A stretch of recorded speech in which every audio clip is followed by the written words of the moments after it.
Welcome to Badger Beer Hour, the April 2023 edition. We have our news and events as normal. We're bringing Chris will not be joining us tonight, so this will be, I think, the first Badger Beer Hour without an interview, but we are going to work that with history and a fabulous beer spotlight, and it all starts right now.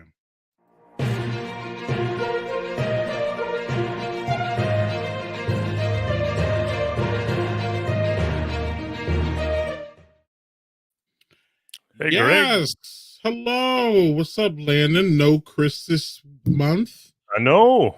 Weird. And yeah, so now we get to run this. Yeah. Yeah. With Chris's, of course, guidance. What's going on in April? I'm expecting it's been quiet lately. What's been going on? Yeah, well, Chris, even though he's not here, he did write some news for us, so that's nice. I have not written news since I was in college, so I don't even know that I could do it anymore. But we do have some stuff. So Wisconsin Brewers are in the Brewers Association top 50 for the 2022 production. They don't see a lot of change, though. We've got a few. So New Glarus comes in at number 12. Minhas comes in at number 15. Point at number 19. And last year, New Glarus was still number 12. Minhas actually moved up 2 points this year to number 15. Last year, they were 17. And Point moves down 1. So they were 18 last year and 19 this year. But that's good. We got some representation from the state. Yeah, and it doesn't seem like anything has changed there. So I don't know. There's really not much to say besides what does Minhas brew, but we can figure it. They brew for everybody else, right? Right. Yeah. We probably couldn't tell you half the places that they brew for because they contract brew y'all. Yeah. And they do a lot of it. Yeah, apparently. They do. Yeah. Apparently. If you're up there with New Glarus, then woof. Yeah. I don't know that I've ever had a Minhas beer. I don't know that they make the brand Minhas. Right. Yeah. I was gonna say we've had beer that they brewed, I'm sure. Right. But an actual branded one, probably not. Right. Yeah. And they're old school with the contract brewing. I mean, we got new school people like Octopi and everything doing them, but they're old school doing it. They've been doing it forever, it feels like. And in a little lead up to our history segment today, Sand Creek Brewing actually does a lot of contract brewing, or at least has done a lot of contract brewing in the past. So for a lot of well-known brewers too. So yeah. And it seems to be the contract seems to be a growing thing. So it's not going anywhere anytime soon. And yeah, so what else is going on that Chris told us about? We got a little bit down in your area. So we've talked about Ale Asylum a lot over the past couple months, probably the last year even. So a kind of weird epitaph to the Ale Asylum saga. There's a proposal to turn its giant former brewery into an indoor volleyball center. Kiva Sports, which has a big sports complex in Middleton, has submitted a plan to the city of Madison to convert the 45,000 square foot former brewery into 8 indoor volleyball courts. The project would retain the restaurant and tap room and could accommodate up to 320 players and spectators. Your thoughts on that? Yeah, that'll be interesting. It wasn't what I envisioned with that building, but right. I drove by there today, and I was like, it's going to be a volleyball court. What the hell? So, man, I don't know. I think a lot of the people that remember it as a brewery are going to have a hard time transitioning into that.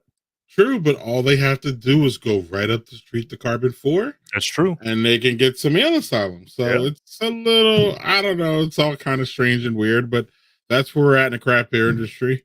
Kind of everywhere. There's all these weird things going on, and that's one of them here. I hear that. So you'll be able to play volleyball, and they're going to have to get Ale Asylum back in there too. They have, there's no way you can't serve Ale Asylum there. Right. So y'all gonna have to work on that. Kiva's good. Kiva's good. They have really good programs. If anybody doesn't know Kiva or in this area, really good programs. If you have a kid that plays sports, they've been to Kiva at some point doing something. So my kids have been to Kiva. We love it. It's great. It's just on the other side of town. But other than that, bring it. That'd be great. Ayla's Time's on my side of town, so yeah, we might go play some volleyball. Okay. Yeah, Landon, sure. you play volleyball. I just got done playing tonight. Yeah, I had an early See? game. Yeah, All right. So you like this idea. sure. Okay. Fat guys that drink beer got to stay in shape somehow, or at least a shape. You And know, I get was some kind of exercise. Yeah, yeah, and we were in that building together, if you remember. So yeah, we you were familiar with a that couple years building? back. It had high ceilings and everything, so it was perfect. Set. Yeah, it's a lot of space, especially when you clear out all the Yeah. brewing equipment and stuff. Yeah, It's yeah, good to yeah. see. You got to do something with the building. The building's big. It's nice. It's it's in the prime location there. So Right. yeah, good on everybody here at this point. So yeah. Yeah. We'll move on down to Milwaukee. Of course, we talk about Third Space quite a bit on this show. They're moving and shaking all the time. Mhm. So our friend Samantha Dannon is the new lead brewer at Third Space, not the head brewer, the lead brewer. The head brewer is still brewmaster Kevin Wright. Mhm. So Samantha moves up after the departure of Matt Sis. Sis, I'm sure I'm saying his name wrong. He went He took somewhere else. the head brewer job at Gathering Space or Gathering Place. Speaking of Third Space, today, Third Space has become what might be the first brewery in the state to release cans of a hop water product. So if you've ever had like, there's all kinds of hop waters out there. Yeah, Lagunitas is I think the most famous one. Yep. Yeah, or the most one that everybody knows. Yeah. So these are the non-alcoholic seltzers, lightly hopped. Third Space's two versions are simply named Hop Water, and they come in. Hold on a second. This isn't the first time your dogs have No, it's because my family always comes home at this time, and it's the worst thing ever. It'll be better in the summer, I swear. Anyway, Third Space's two versions, they're simply named Hop Water. They come in two flavors, Mosaic Lime and Citra Lemon. 6 packs of cans will be $8 to $10. And folks who frequent the Third Space tap room, they already know they've offered hop water on draft for a couple of years now. So they're just canning it up for everybody. Yeah. So that means that people like it, first of all. Yeah. Have you ever had hop water? I've had Lagunitas as hop water. Yeah. Yeah. Where you at with that? To be honest, I went in thinking that it was going to be just basically water that, like if you just put hops in water, that's what it was going to taste like. Kind of nasty. I actually thought it was pretty good. If you're not really in the mood for drinking that day, or if it's one of those things where you've had a beer and you're like, yeah, I could go for something else right now. It's perfect. Yeah. I've never seen flavored ones like this. Do they come? First of all, I never had any of them. So I haven't had. Yeah, Lagunitas doesn't have a flavor. It's really just the hops, a really light hop flavor to it. And is there any notes in our news about what kind of hops? There is no other than Mosaic and Citra. So my guess is those are the two. Of course. My favorites. So I'm gonna have to get on this. I hope I see it in Madison. So yeah, we get Third Space up this way. We get a limited amount of it, but I'm hoping so. The NA products in general are pretty hot right now. So the young people especially are drinking a lot of NA stuff. Yeah. So they're very selective. Fine. They're very selective about what they drink. Yeah. Unlike us when we were young, because we didn't give a shit. Well, we did not give a shit. We didn't have the selection to choose from, so you kind of. This is true. Yeah, you were kind of left with whatever you had. Landon, I still don't give us that much credit though. I don't know. Maybe, but we were just like pounders and like we didn't even think. We were just grabbing and Colorado Kool-Aid was about as good as it got for me. Yeah. Grounding and pounding, right? That's right. Oh, what's Let's, y'all if y'all see it out in the wild, grab it. It looks pretty yeah, tasty. I can tell yeah, you right now that Citra lemon looks really good. I love lemon, I love citrus, so I'm gonna be looking for that one.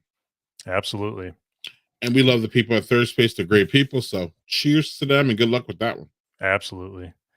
So city brew tours. Everybody remember brewery tour buses? As a matter of fact, if you I you remember. remember Taproom Travelers, you were probably on one of our beer brewery bus tours.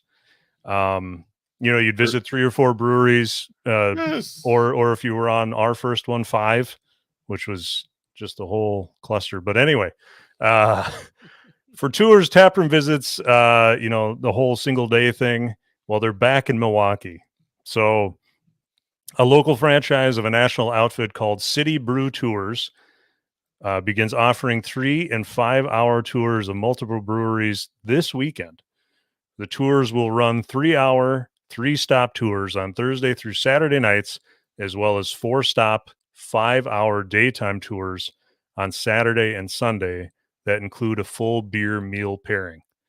The local owner and tour guide is Ken Carano, described as a Milwaukee beer lover. I'm sure there's a lot of those. Stops will include some combination of Broken Bat, Dead Bird, Gathering Place, Hacienda, Lakefront, Mobcraft, Ope, Perspective, Pilot Project, Raised Grain, and Wizard Works. Really cool. Yeah, Bring it back. yeah, Love bring to it see back. it. It's L- those are always fun. They are. And also y'all need to look up. I wish we had the details here. There's also a free shuttle that runs from Milwaukee to a couple breweries too. I believe it's only Saturdays or maybe Sundays. Y'all need to Google that one too if you're ever in Milwaukee or you're in Milwaukee and you just want to get on a bus and hop. Yeah, So you got that one and you also have the free one. Y'all live it up in Milwaukee. Y'all got great brewers. that's a good lineup too. That's Yeah. Oh yeah, yeah. yeah, Oh yeah, and I like how it mixes up, mixes up so then you can mix it up if you want to go, yeah, every week. Like I would. yeah. Right. I haven't been to Milwaukee since pre-COVID, I think. So Ooh, it's about yeah. time I need to get back down there again. It is, and things are starting to open up again, and it feels great. Yeah. It really does. Awesome. So if you know Chris, he writes a column, Mhm. and he wrote a column about 19.2 ounce beer cans, right? So even Yeah. though people want to talk about the Bud Light trans stuff, we're not going to do that. But if you need another item, we're going to talk about those 19.2 ounce cans. And apparently they're exploding in Wisconsin. Uh, Chris Yeah. Chris wrote a column about it, and you should check it out. If you follow any of his stuff, it's Milwaukee Magazine, right? Um, Yep. Yep. Yep. go Yep. go out to the old Google machine and see if you can find it, or if you follow Chris on Twitter, I think he posted a link to it too. So Yep. And I'm perusing it here, and I can give y'all the cliff notes. It looks like Carbon 4 and Lakefront Brewing launched it with the double IPA, and Lake Louis Brewing wrote out 4 of its beers in a package of 19.2.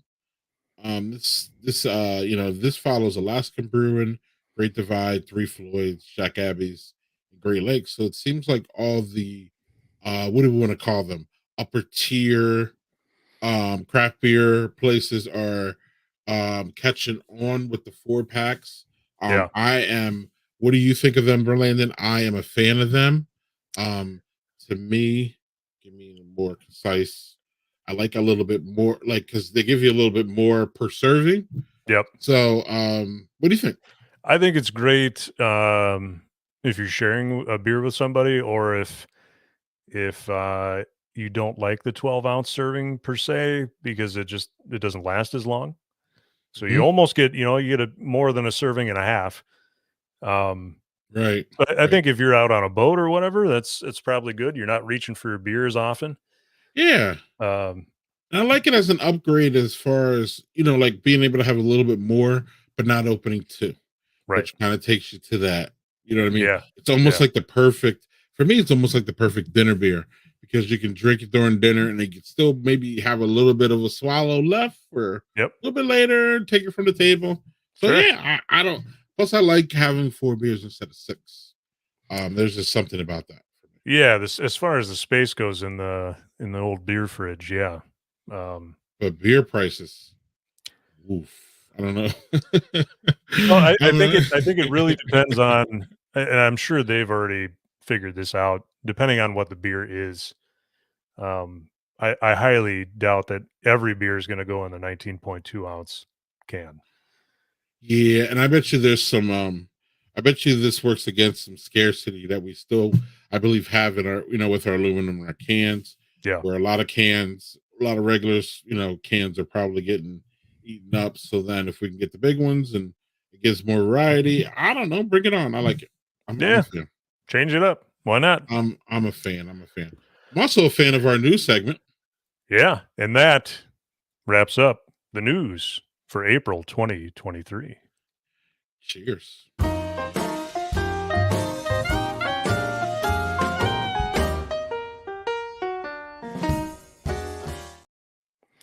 All right, a little beer history. So we're going to take you in the Wayback Machine, back when Taproom Travelers was still doing really, stuff all the time. So 2016, we visited Sand Creek Brewing down in Black River Falls, and so just south of here, off of I-94, and they've got a lot of history going on there, and not just history, but ghosts too. So.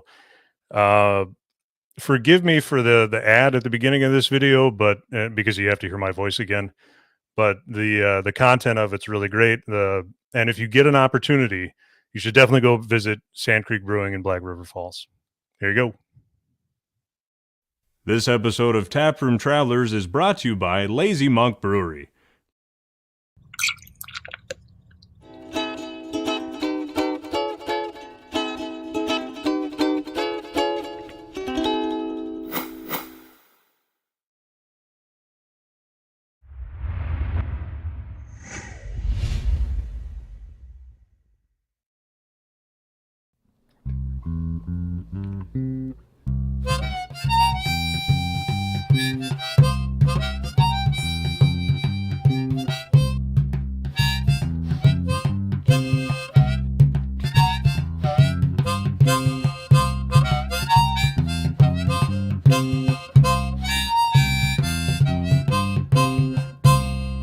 Jim Wiesender, and I'm the general manager and co-owner of Sand Creek Brewing Company. I met my original partner, Corey Schrader, while I was going to school at UW Eau Claire back in the college days. There was beer everywhere and that kind of stuff. None of it was really good. And he had this really cool thing about, hey, I can make beer. And I was like, what's this? This is kind of neat. So he got me kind of started on how to homebrew and that kind of deal. And at the same time, he always had an idea to start his own brewery up on the farm. That was a little 476 square foot dairy shed up there. Sand Creek Brewing Company name came from the name of the creek. It's a sandy creek that ran through the farm. But anyway, started out showing us how to homebrew, that there's something a little bit better than a mass-produced beer. It didn't work out in the long run. Well, at the same time, when I was going to walk out of the business, we got the phone call from Todd. And that's when his current bosses, the Hellman boys, were going to sell the Pioneer Brewing Company. And so it was about a week before Thanksgiving in 2003, over a beer and a handshake, that his bosses decided to sell the business to Todd and myself. Well, I'm Todd Krieger. I'm brewmaster at Sand Creek Brewing, co-owner.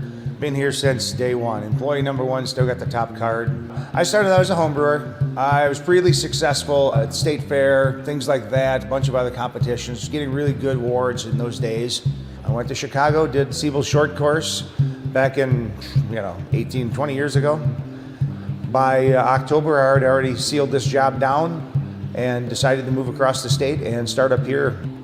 First beer on the market was Pioneer Lager. Pioneer Brewing Company did indeed buy Wisconsin Brewing Company. When they had their 2 floods in consecutive years, the Hellmans purchased the brands, and then when we purchased the Pioneer brands, Todd and I made a decision to let the Wisconsin brands, stay with the Pioneer boys, and we decided to just take the Pioneer brands, Sand Creek brands, and grew those. Yeah, it's a tale of about 4 breweries by the time you get done figuring everything else out with it. Yes, indeed. What makes this place historically significant, it's the site of the first large-scale Western Wisconsin brewery. This is before the Heilemann operation was up and going, before Leinenkugels, before Point was being brewed. Beer was being brewed on site here by the Oderbowls family. They ran the business right up until Prohibition, and then that pretty much shut everything down.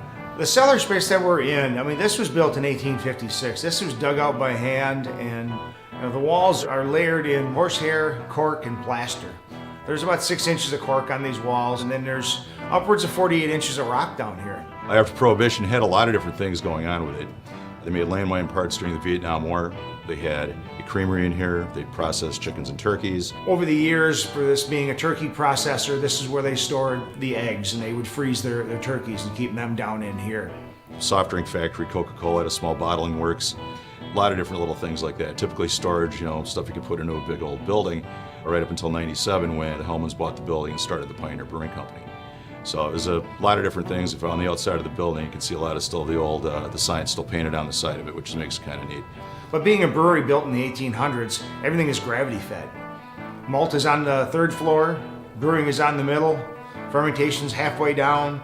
Our finished product is all the way down in the basement. I can turn on hot water in the brew house and it'll gravity feed all the way through the building. Our water right here on site is locally sourced. It's sourced like about 10 feet from my office.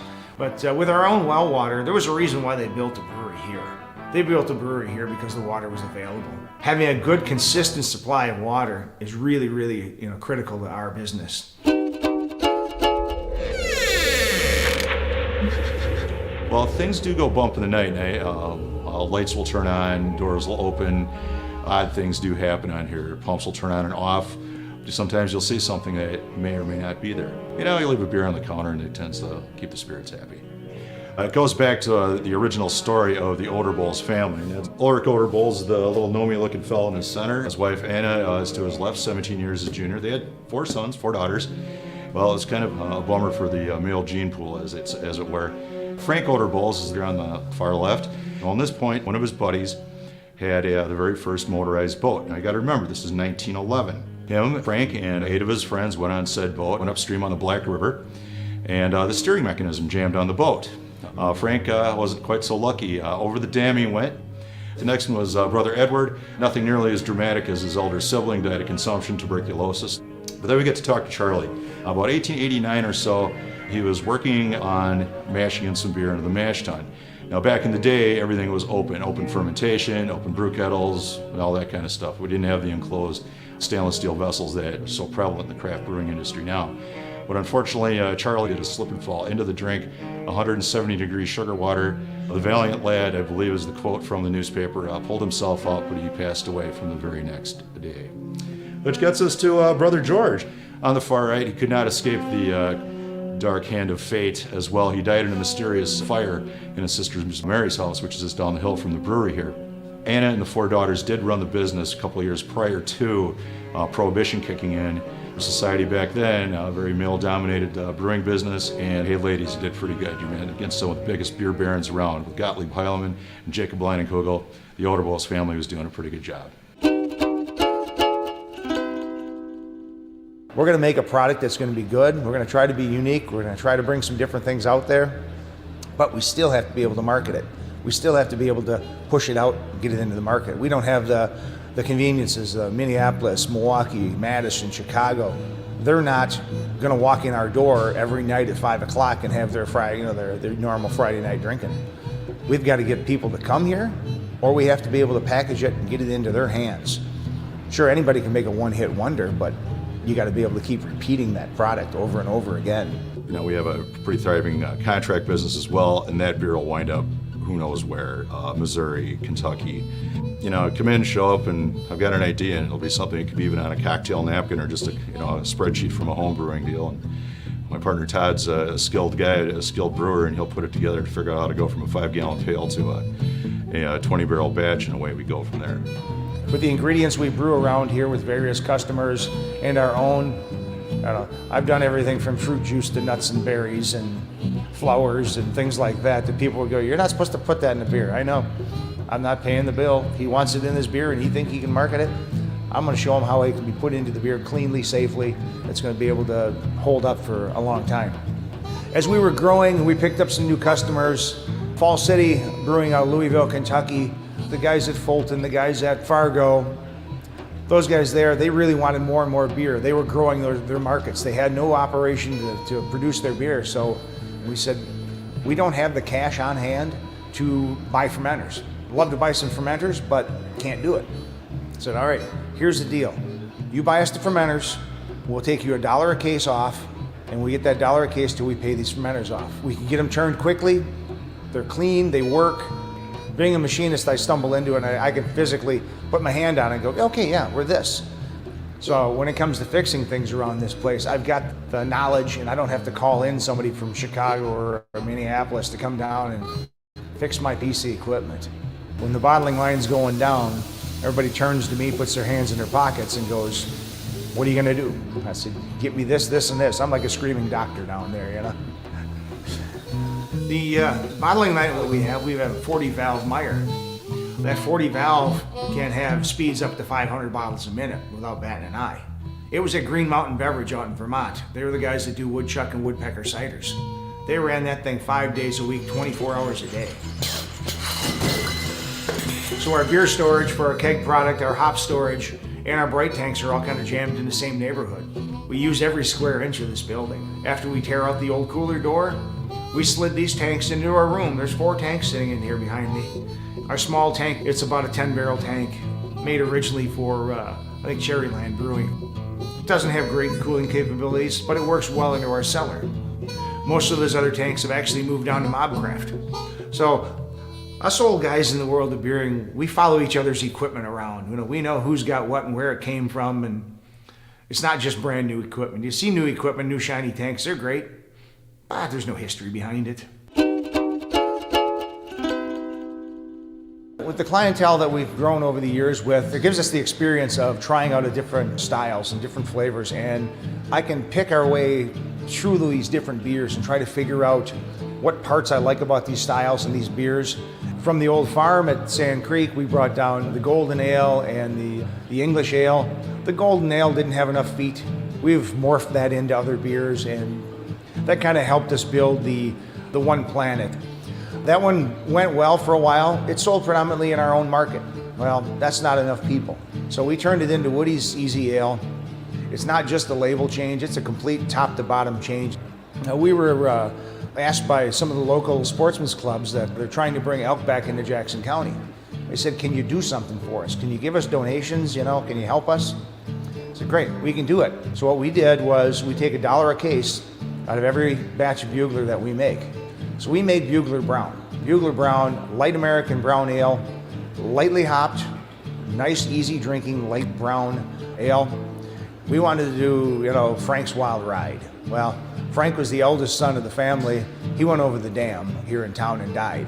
Well, it was kind of an inside joke for us. Most people didn't quite realize what we were really pointing at. So we went with the Wild Ride. It's built really hop forward. Our lemonade line, it's low in pH, full of antioxidants, natural fruit juices. I call it a health drink, but I don't know. Throw it on the rocks, add some vodka to it. Then it's a little healthier, I guess. Our hard lemonade sells the best for the number of cases going out the door. That's our bread and butter. That's the one that pushes a lot of product out the door. The one that's actually moving in our beer side, Oscar's Chocolate Oatmeal Stout. Big Black Delicious, that's the one that drives the rest of the bus. Oscar started out as a homebrew recipe from a couple of the owners of Buffalo Wild Wings down in Milwaukee and Madison Market. And he came to us and said, really want to do this oatmeal stout I've got. And it was about a 10 or 12%, or it had cocoa powder, it had nuts, it had everything in it. And I said, great beer, I could drink one of them, but you want something that your customers are going to come in and drink 2, 3, 4 beers of them. I said, we're going to take the flavor profile you have, we're going to build it with malt, and we're going to give it back to you. And we came up with a recipe that we really, really liked, handed it to those guys, and the restaurants that those guys are still owning are still carrying our product because they really like that flavor profile. If I'm drinking a beer around the brewery, generally it's the stout because I can drink that all day long. We use our tap room kind of a place to really show a different line of beers that we've had over the years. We bring some new stuff through there. We'll produce a weird product, pull some of that out. We'll push it here through the tap room, try to get people to get the word out on the internet and say, here, we're going to do this beer. It's going to be limited release. You're going to find it in a few different taverns around the state, and you're going to find it at the tap room. Come on down anytime you're looking at it. Sand Creek is open weekends, Fridays. Love to have you come in and have a pint with us in our tap room.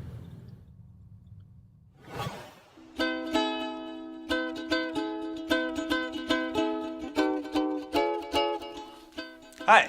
If you like what we do here, you can click up above where we have t-shirts and other merchandise for sale. You can also show your support by subscribing or liking the video. You can also click down there where we have our next episode. I'm going to shut up right now for a word from my sponsors. Lazy Monk Brew.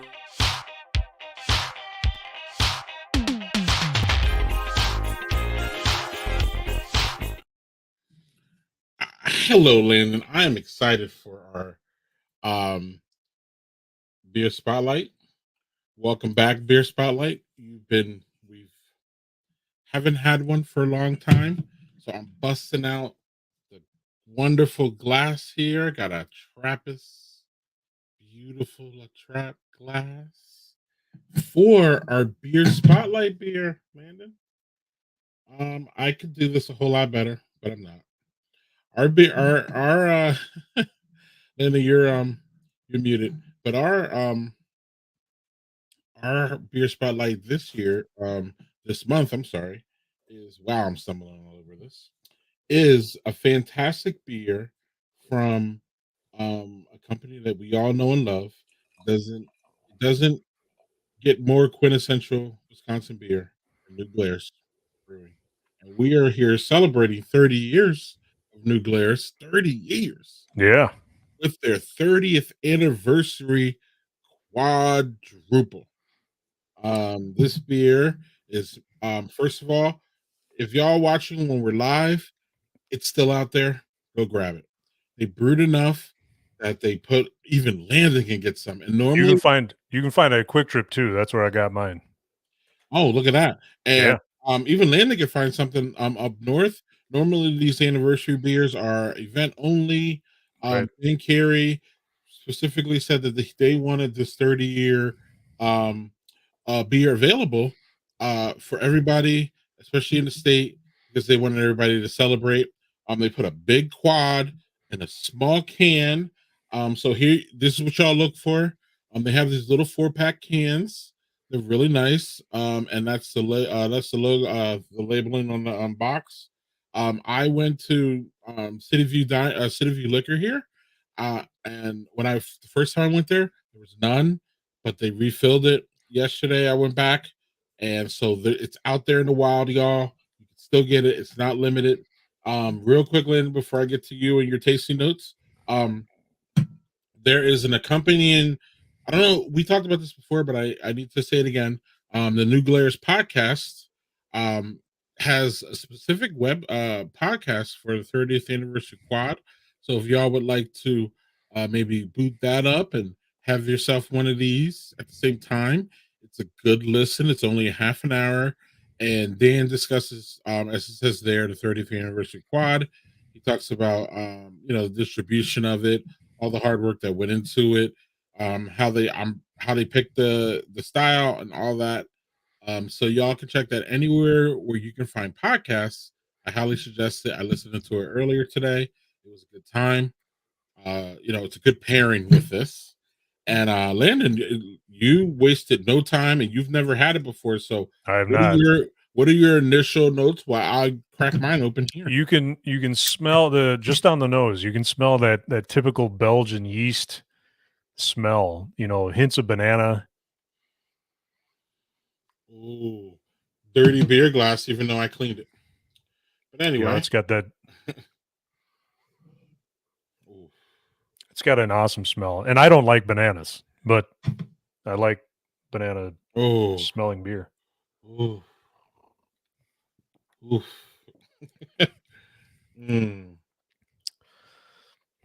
Yeah. And I'll be honest with you, I haven't had a quad in quite a while because not many people make them. Yeah. And accessible like this in a can. I mean, Yeah. That's strange. Usually it's a big, usually it's invite only or on tap only, or it's in a bomber. Yep. And then For- you gotta go in on a bomber. So you gotta Right. have your. I think the wife drinks beer, right? But you gotta have a tap from Travelers Around or something, because you For ain't a- drinking no old quad land, and you're gonna end up. We I'll don't be even on the know. floor. Yeah. Right, right. Yeah. But speak to a little bit. I'm sorry. For a 10.5% beer, it's really smooth. It's super smooth. Actually, one of those kinds of beers that you'll end up drinking it, and then you'll feel it about 3/4 of the way through, and going, "Oh boy." Yeah, and I'm drinking out of my Trappist glass, which is but you gotta pour this one in a glass somehow. Oh yeah, Even if it's not a the can bigger, drinker. the wider the opening, the better. Yep. So tulip will do if you don't have one of these quad chalices like I do. But you want it to breathe a little bit, and Yeah. you want to smell that. And I'm with you. I'm not a banana beer. I like bananas, but I'm not a banana beer guy. But this gives off banana, at least on the initial. And then it goes back to that sweetness that we expect out of a quad. Yep. It's big, but it's not boozy. It doesn't feel like I'm drinking 10%, which makes it dangerous, but also makes it really delightful. And you can tell that there's a lot, there was a lot of thought process put into this one. And I think the more it warms up, the more uh, tasting notes you're going to get out of it. Typically, that's the way it is with most Belgian beers, anyway. I let this one warm up 20 minutes before we even, Oh, and okay. it's still cold. So Okay. I So- think the more once you pour it in a glass, the more you let it sit, the better it'll be. Yeah, and I grabbed it during the end of our history piece. And yeah, so mine's a little bit cold and I prefer that. But this is one that you could let warm up because it's a bigger ABV, kind of Right. like kind of like y'all do with your stouts. Yep. Some people order their next stout before what they got so left in their stout, and then they have two stouts there, and you're like, why do you got two beers? And they're Letting like, one look, warm up. I'm letting it warm up because it brings out more of those flavors. Especially I think I find when you let it warm up, you can get really more on the nose, Yeah. which I love is the smell of it. But yeah, this has a nice head, but it dissipates quickly, y'all. But you can almost it's not really see through, but this would It's pair clean. with It doesn't have like any floaties in it or anything. It is yeah, clean. yeah, it's clean, it's clean.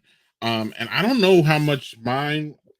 See, I'm a bad beer consumer because generally I just look at the general price. Yeah. So, and prices are going up. We don't talk about that here. But like, so if I see like 4-pack for like 25, I'm like, so then I like back off. So this was, I think, 4 for 17 or something. Yeah, it might even be a little less than that at Quick Trip, maybe 15, 16. Yeah, I think I it's bought not out of something. our range. It's No. not out of, No. it's really, really accessible. Dan talked about that. Yep. How, that generally that's how Nuclearis rolls, which is they take the profit that they feel is reasonable, but they're not gouging y'all. I mean, and they got to make they got to make a living. They got, people to pay and all that, of course. Yep. But Dan said in that podcast that it was important for them to make it accessible for everyone. Yep. So not only accessible as far as cans and having it almost everywhere, accessible as far as being able to drink only a little bit, so this is Right. great because I bought 2 4-packs, and it's great because then like Landon, I can just have one tonight. Yep. And that's great, and I don't have to feel that I have to open up a bomber or wait for it to deteriorate a little bit before I get around my friends again or something like that. So it's accessible in a couple ways. Yeah, and I like that. As a matter of fact, I wish, and I know it's not possible, but I wish more places would do the 4-packs of 12-ounce cans, because to be honest with you, COVID kind of killed, and I mean, people are going back and hanging out again, but it's Still just not there. it's just not there yet, because people got so used to it. It was of not being around each other. Mhm, It's mhm. just not a thing anymore, and it's going to take some time to get back to that the way that it was. And we're also used to just grabbing a takeout, grabbing a curbside. Even if you remember Grant from Three Sheeps told Yeah, us that he saw like his whole, the behavior of his regulars changed from, instead of having four at the place or three at the place and taking a cup home, they just have one and take more home. So right. it's really interesting. But back to this beer though, y'all. I think Landon and I really highly recommend it. Yeah, it's fantastic. Especially it's a style that like Landon said, you don't see much. And when you do, and if you're a Belgian fan, it has all that Belgian yeast, it has all that Belgian taste. It has that sweetness that you're looking for out of a big Belgian. Yeah, And it's just a really nice beer. And hats off to New Glarus and cheers for 30 years. And y'all need to check out anywhere you can find that Spotify grab there. But anywhere, iTunes, all that, anywhere you can find podcasts, I'm pretty sure you can find this one. yep, I just it's a really good one, and I highly recommend that. Great for binging. It's great for, um, you know, uh, New Glarus is Wisconsin beer history, man. It's 30 yeah, years now, so that's history in the making. It's history as history in the present. On top of good beer, on top of what they do for our community, how they give back, how they source our community. I mean, it's just great. But this also landed too was their new Dan talks about it in the podcast, their new canning line. This was yeah, the first beer that they rolled out on their canning line. And again, y'all, it's accessible by price, it's accessible, meaning it's everywhere. Landon said he got it at Quick Trip. yeah, So it doesn't get any more convenient than Quick Trip because they got 400 Quick Trips in Wisconsin. So if not I mean, more. Yeah, Landon, I got three near me. I got literally three near, like I could ride my bike to three of them. So like it's they're everywhere. So y'all, that means y'all be able to find this. Landon and I highly recommend it, and we just want to wish New Glarus a great 30th anniversary and hopefully 30 more. Dan does not sound like he's going to make 30 more, but how we could root him on for that. for however much longer he's got in him, we'll root him on for it. Exactly, Yeah. exactly. So that'll wrap up the spotlight. Welcome back, Spotlight. And we will be doing the spotlight. We will bring it back regular too. And yeah, so now it's time for the last call, y'all.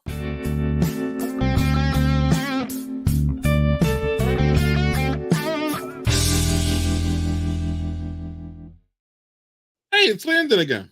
Hey, Hey, we're really we missed Chris this week or this month, but he'll be back next month. But yeah, it's last call in, and so I do want to comment on the Sand Creek piece. I thought it was excellent. They've only really added that was 19, so they've added 4 years of history. Y'all can find them. They're pretty much right off the highway in Black River Falls, right? yeah, I mean, Black River Falls. is It's yeah. not You very blink and big. you're gonna miss it. Yeah, it's not very big. Just off the interstate. The Yeah. building, so that video is what? 4 Yeah. years old, right? You said Well, 19. 2016 was when we did it. Oh, So 16. I'm sorry, 7 years. Okay. building still looks the same. I imagine the tap room probably still looks the same. I It imagine probably, the beers are the same. yeah. So yeah, it's full of history as as you saw in the video. The family that started the brewery that was initially there had a lot of bad luck. But the space, a lot of it's still original from back then. A lot of original woodwork, and like I don't know, I don't remember if they said what was inside the walls, but inside the walls in the basement there's like horsehair, because they used that as insulation back in the early 1900s. So yeah, it's I don't know if they still give tours. Maybe if you mentioned that you saw that video and you want to take a tour, or maybe somebody would give you a quick tour or something. Yeah, a lot of history. The beer is good. Yeah, yeah. And it's really a nice, quick little stop if you're Yeah. transversing. What is it, 94 there? Yep. If you're going up to the north where Landon is, or coming down south, it's a really bump off the highway. It's really cool. nice little, but the history, y'all. Sandcreekbrewing.com. If you go to their about tab, that's where I found it because and then I started reading it, and there's some crazy stories in the history of that brewery. So y'all want to go there and check that out. Landon and the Tavern Travelers told some of them stories, but that is a place where you could sit around and just Oh listen yeah. to that guy tell stories a whole ass Saturday afternoon, and probably a Sunday morning by the time they got all the stories out. I mean, we cut that video down, just to include the really good parts. Yeah, it's Yeah, 13 minutes. like Greg said, there's a lot more to go with it. Yeah. Yeah, you could sit there forever. I think they still have, especially when it starts getting warmer out. I think they have a patio type place on the front now.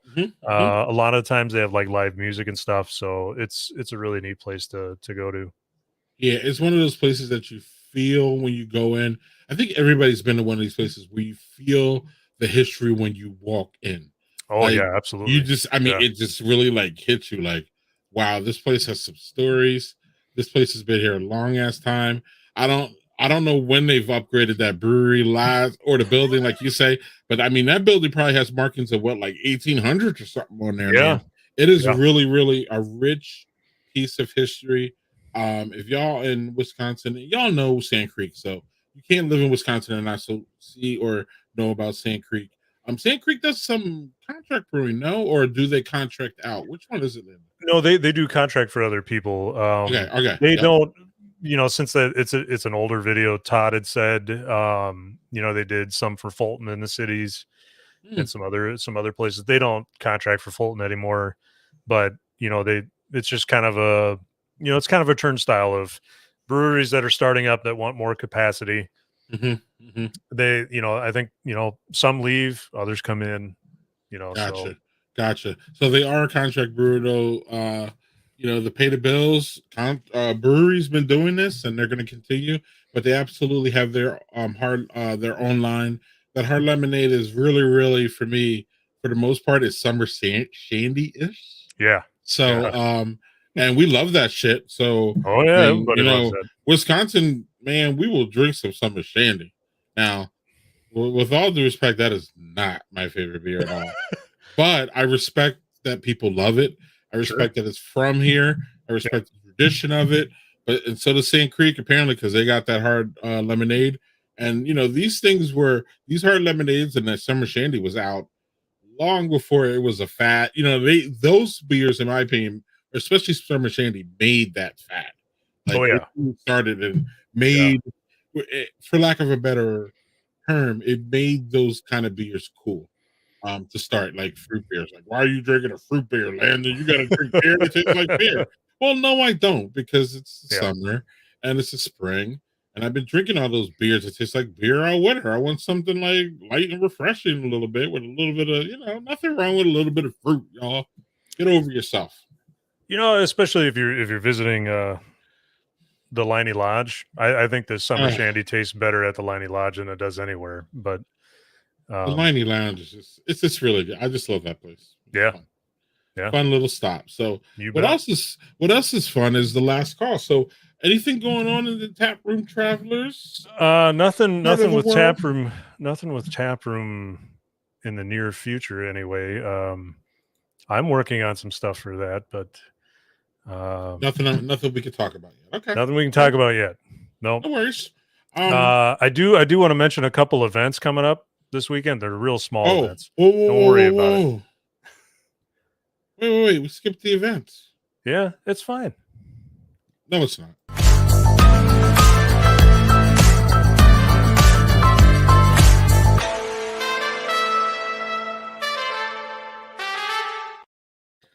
Duh.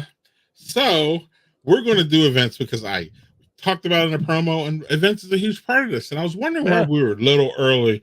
We are going to finish before an hour, so that's why. What events we got? We got a big one coming up. There's a big one. At least I love this one coming up on Saturday. There's a huge one. So this Saturday, if you didn't already know about it, you might still be able to get a ticket. You might. The Dell's Rare Barrel Affair. Say that 5 times fast. Yeah, don't. Yeah, happening down at the Swan Barn Door in the Dells. If you can still get an advance ticket, it's $65. Otherwise, it's $80 at the door. It's happening from 1 to 5, and they will feature rare and barrel aged beers, and then of course, classic Wisconsin beers that you know and love from all over Wisconsin. I'm sure there'll be a lot of beer influencers down there because there always is. So they'll have the boldest of box, the finest of funk, and the trust of tradition all on display. Yeah, and I'm not advertising it. I don't know, but I love one of the favorite brewers there is always Central Waters, who has the best barrel program in Wisconsin, in my opinion. How about that? And they've got some really good stuff lately. They've had some really neat barrel aged stuff come out. So I imagine they'll have all of those down there. Yeah, you might be able to get some Black Gold or some Central Waters. What are we at? 21, 22, 23, something like that. I think they came out with a barrel aged peanut butter. I think, yeah, I had it. It's pretty good. All their stuff is top notch. And I don't know, man. I don't know how many people they employ for their barrel age program, but whoever does it, it's just amazing. And they just don't put stuff in a barrel, y'all, and then pump it out without like testing and blending. Right. And they are artists at this. They are. As a matter of fact, if you're a science geek, they're looking for a lab person, someone to run their lab. So there you go. If you're into science, it's a place to be. That's a dream job. Yeah. If you like science. I don't like science. Yeah. Anyway, yeah. So yeah, Dale's Barrel Affair. Also, that's one of the bigger events here that has food that, at least before the pandemic, I don't know what they're doing now, but they have food there too. And I like those events because it's needed, especially on a barrel age. Oh yeah. Where everybody's drinking barrels. You got to give me some pretzels and stuff like that, and they do. So y'all look that up, enjoy it if y'all go. It's a good time. I can't say it enough. Unfortunately, I wasn't able to get there this year, but it's always on my list. So yeah, what else, Landon? H.H. Hinder. They're having their Headbutt homebrew competition, which is also this Saturday. A lot longer, so they start at 11 and end at 9 at night. So they will have, it's a long day. So this is this is their second year. So they're going to have 70 beers entered by 36 homebrewers from across Wisconsin. They'll be judged and everything. And the winner of the competition will be given the opportunity to have their beer ramped up on their state-of-the-art brewing system. And then they'll add it to their tap list. This year, they're releasing last year's best of show, Headbutt 22, Otters Unite, a delicious barley wine by Kyle Sikora. Okay. Yeah, so a barley wine. Yeah. And if you're worried about being cold, they've got a big heated tent, so you can have a great time in comfort, come rain or shine. And this is in Green Bay.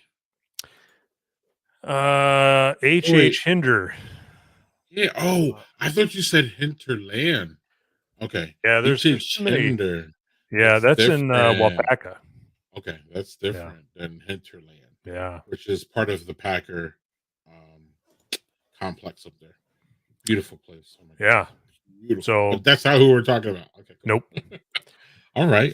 All kinds of that good sounds like fun. Yeah. So that's two big events. There is a third big event this weekend. It's called Between the Bluffs Beer, Wine, and Cheese Fest. If you've ever heard of that before, it's a big one. Down in La Crosse, from noon to 6 at the Oktoberfest Fairgrounds.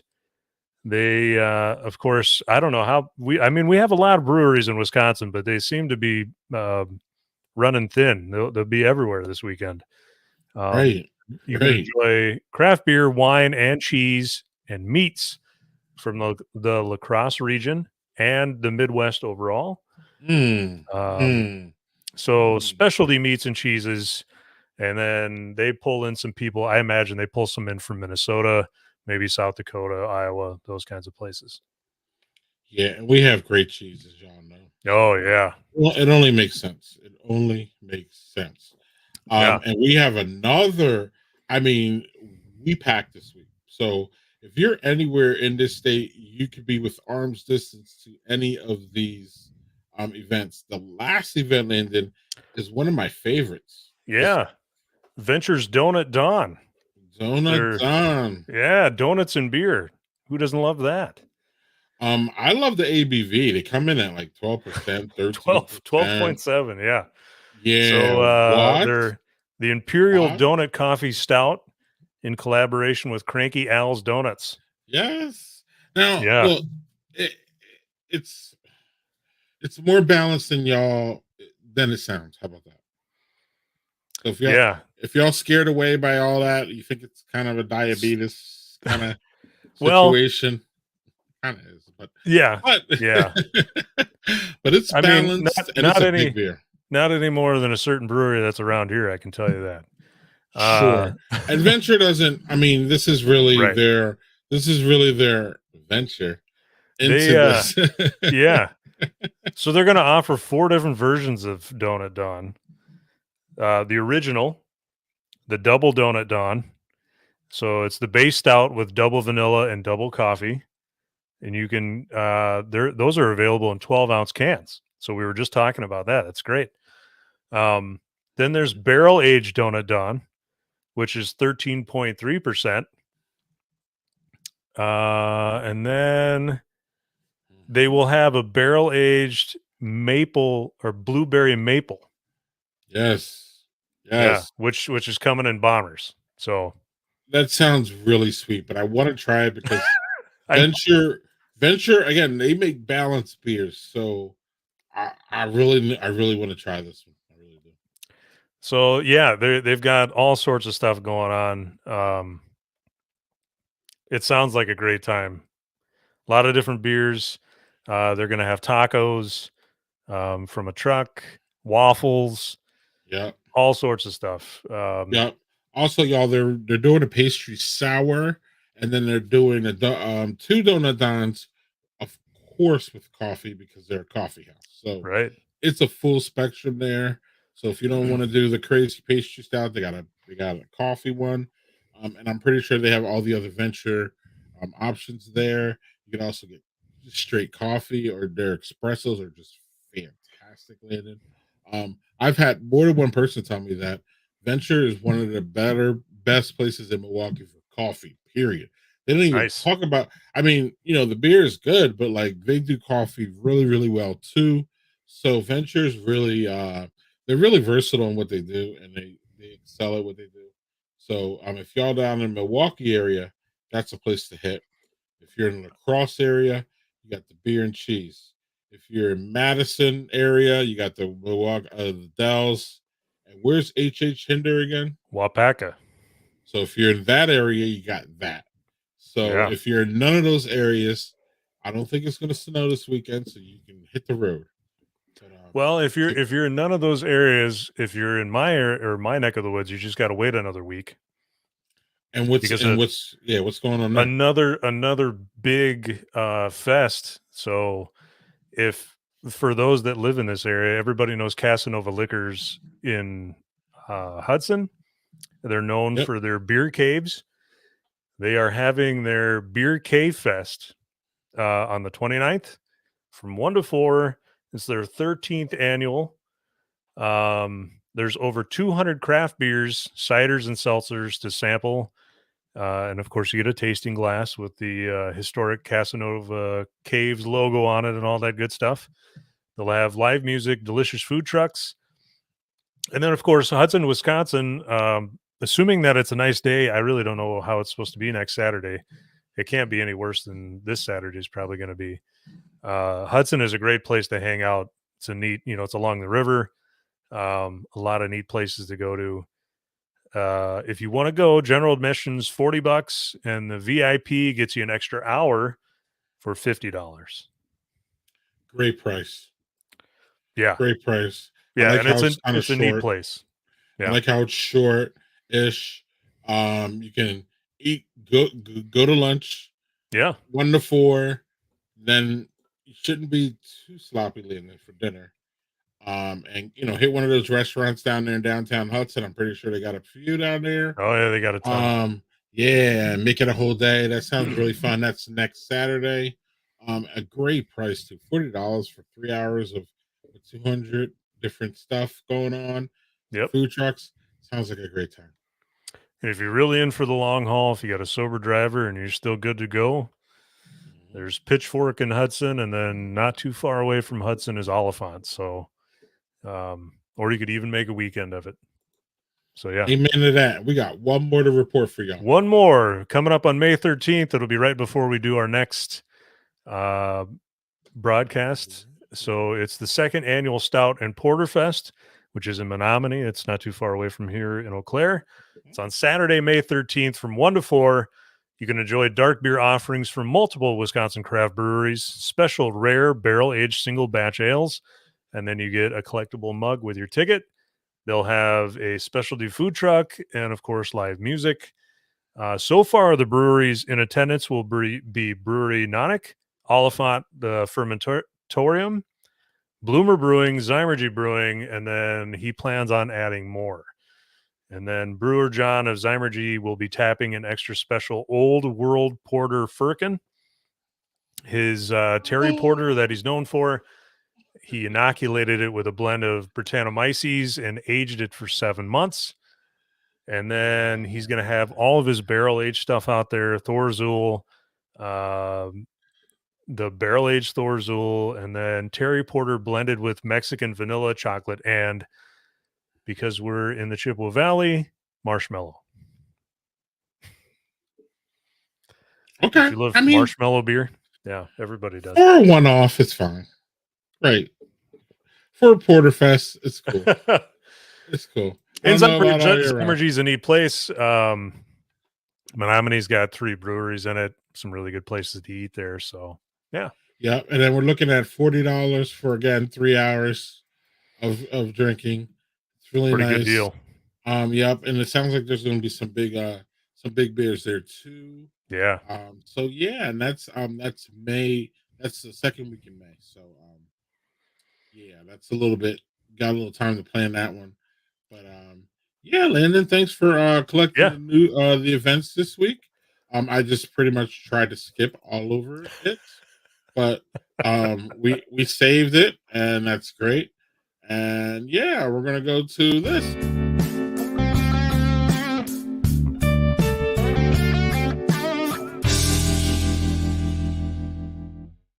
Yes, that's deja vu.